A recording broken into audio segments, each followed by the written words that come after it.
Hello. Jitendra जी का पूछा है, ज्योमेट्री का बहुत ही अच्छा क्वेश्चन है, इसको आज सॉल्व करते हैं। तो क्वेश्चन में हमारे पास एक ट्रायंगल दिया हुआ है, उसमें कुछ एंगल्स दिए हुए हैं और इस एंगल की मदद से हमें इस एंगल एक्स को फाइंड आउट करना है। ठीक है, that is angle D E A की वैल्यू हमारे पास क्या होगी। तो इसको सॉल्व करने के लिए हमें हाई स्कूल की ज्योमेट्री से एक थ्योरम को अप्लाई करना है और वो एंगल है that is the inscribed angle theorem. ठीक है, तो इंस्क्राइब एंगल थ्योरम क्या कहता है?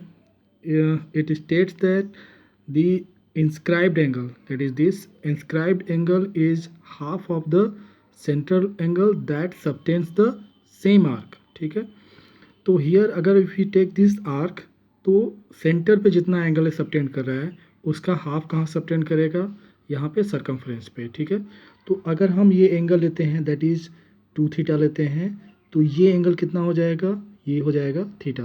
तो ये इस सरकमफ्रेंस यानी कि जो ये वाला पार्ट है, इसमें आप कहीं भी कोई पॉइंट लेंगे तो ये 2 थीटा का हाफ थीटा ही एंगल आपको मिलेगा।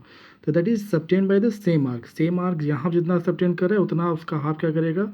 यहाँ पे सबटेंड करेगा। ठीक है, तो इसका एक वाइस वर्सा भी आप देख सकते हैं इसमें कि अगर हमारे पास 4 पॉइंट ऐसे हों, जैसे 1 2 3 और 4, चारे पॉइंट ऐसे हों कि ये दोनों पॉइंट और इसको मिलाने पे जो एंगल बन रहा है 2 थीटा है, और यहाँ पर अगर ये थीटा बन रहा है, ठीक, इन दोनों पॉइंट को यहाँ से मिलाने पे, तो हम ये कह सकते हैं कि यहाँ पर इन दोनों पॉइंट और इससे एक सर्कल पास करेगा, उसका सेंटर क्या होगा? यहाँ पर। ठीक है, तो इस चीज़ को हमें इस्तेमाल करना है इस क्वेश्चन को सॉल्व करने के लिए। ठीक है, तो अब इसको कैसे इस्तेमाल कर सकते हैं? तो हमें वो 4 पॉइंट्स को आइडेंटिफाई करना है।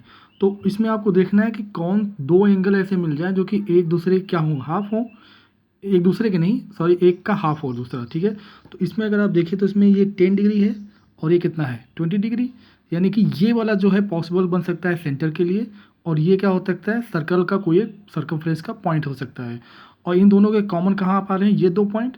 तो यहाँ पे कह सकते हैं कि ये डी ई एक सर्कल ले सकते हैं और बी क्या हो जाएगा? इसका एक सेंटर हो जाएगा। ठीक है, तो इस सर्कल को ड्रॉ करते हैं तो एक थोड़ा सा आइडिया आपको अच्छा सा मिलेगा। तो लेट सपोज कि यहाँ पर हमारे पास एक ये यहाँ से एक सर्कल हम बना लेते हैं। ठीक है, तो this we have the circle. ठीक है, तो अब इस सर्कल में भी ये कह सकते हैं कि यहाँ पर ये जो डी ई आर्क है वो सेंट्रल एंगल कितना है उसके लिए? 20 डिग्री। तो ये हाफ कितना सबटेंड कर रहा है? 10 डिग्री पे। तो हमने एक सर्कल बना लिया, तब कह दिया कि ए डी एक सर्कल से पास कर रहे हैं, सर्कल पे लाई कर रहे हैं और सर्कल इससे पास कर रहा है, उसका सेंटर बी है।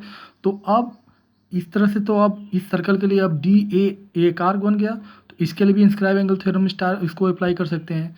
तो डी ए आर्क जो है वो सेंटर पे कितना सबटेंड कर रहा है? 60 डिग्री। तो ये सरकमफ्रेंस पे कितना सबटेंड करेगा? That is 30 degree. तो यहाँ पर ये एंगल इंस्क्राइब एंगल कितना हो जाएगा इसके लिए? इस डी ए आर के लिए 60 का हाफ दैट इज 30 डिग्री। तो एक्स वैल्यू कितनी होगी? That is 30 degree. तो ये हो गया हमारे पास answer. I hope you like it. Thank you.